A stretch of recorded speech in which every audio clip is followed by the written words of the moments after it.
ओम। मैं योग गुरु देव कुमार।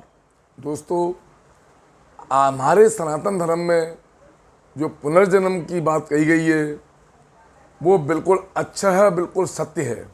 भगवान श्री कृष्ण ने गीता में कहा है, जिस प्राणी का जन्म होता है उसकी मृत्यु निश्चित है, और जिसकी मृत्यु निश्चित है उसका जन्म भी निश्चित है।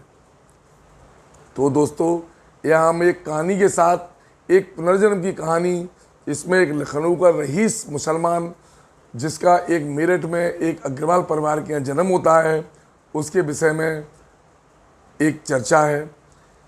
मेरठ के रहने वाले ब्रज बिहारी लाल सिंघल, जो एक इनकम टैक्स में अधिकारी हैं, उनके यहाँ एक बालक का जन्म होता है। बालक का नाम रखा जाता है सुभाष चंद्र। धीरे धीरे बालक बड़ा होता है, और जब यह बालक 6 वर्ष का हुआ तो इनके यहाँ पर एक कार्यक्रम होता है। इनके सुभाष के बड़े भाई की जन्मदिन का मौका है, तो सुभाष के बड़े भाई को एक बाजार से ला करके कैरम बोर्ड गिफ्ट में दी जाती है। एक दिन दोनों भाई, सुभाष और उनके बड़े भाई, कैरम बोर्ड पर खेल रहे थे। खेलते खेलते दोनों भाइयों में झगड़ा हो गया। तो उसी समय देवयोग से सुभाष की पूर्व जन्म की स्मृति जागृत हो गई, और वह कैरम बोर्ड को फेंकते हुए बोला, ले अपने कैरम बोर्ड, मैं कोई गरीब थोड़े ही हूँ, मैं एक लखनऊ का रईस मुसलमान हूँ। दोस्तों, उस बालक से जब पूछा गया कि तुम पिछले जन्म में कौन थे, क्या नाम था तुम्हारा, तो उसने बताया कि मेरे पूर्व जन्म का नाम जान मोहम्मद खां था, और मेरे लखनऊ में केसर बाग में एक मकान है, वहाँ मेरे बहुत रुपए गड़े हुए हैं।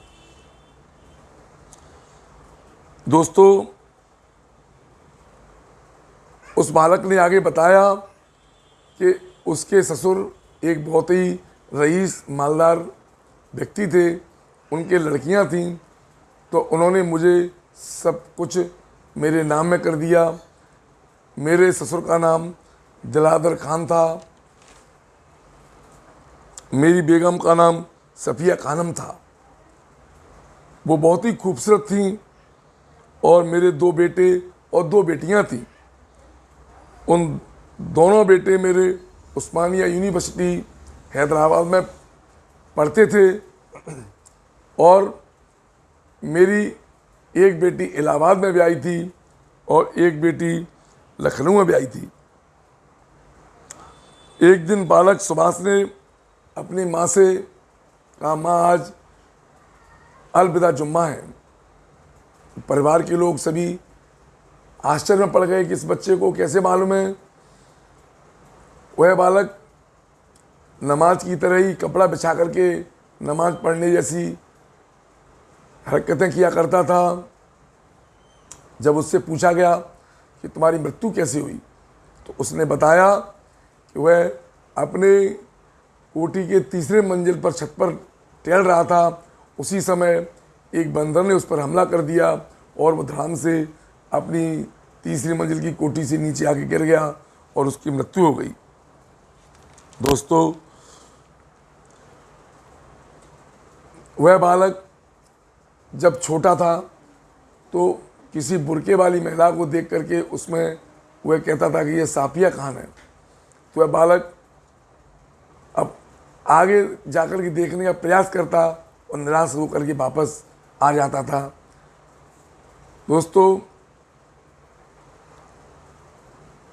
एक बार की घटना का जिक्र करते हुए उनके पिता ने बताया था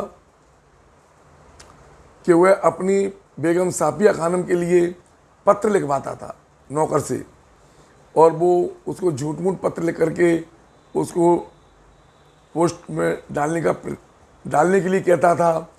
इससे उसको लगता था कि ये पत्र मेरी पत्नी के पास पहुंच जाएगा, और वो बड़ी बेसब्री से उनका इंतज़ार करता था, और बहुत दिनों बाद निराश होकर कहता था कि सापी अकादम ने पत्र का जवाब नहीं दिया। दोस्तों, यहाँ ये बताने का प्रयास किया गया कि जो मुसलमान पुनर्जन्म सिद्धांत को नहीं मानते, तो उन्हीं में से एक मुसलमान के द्वारा एक हिंदू घर में जन्म लेकर के सनातन धर्म के पूर्व जन्म के अटल सिद्धांत को सत्य करता है। दोस्तों,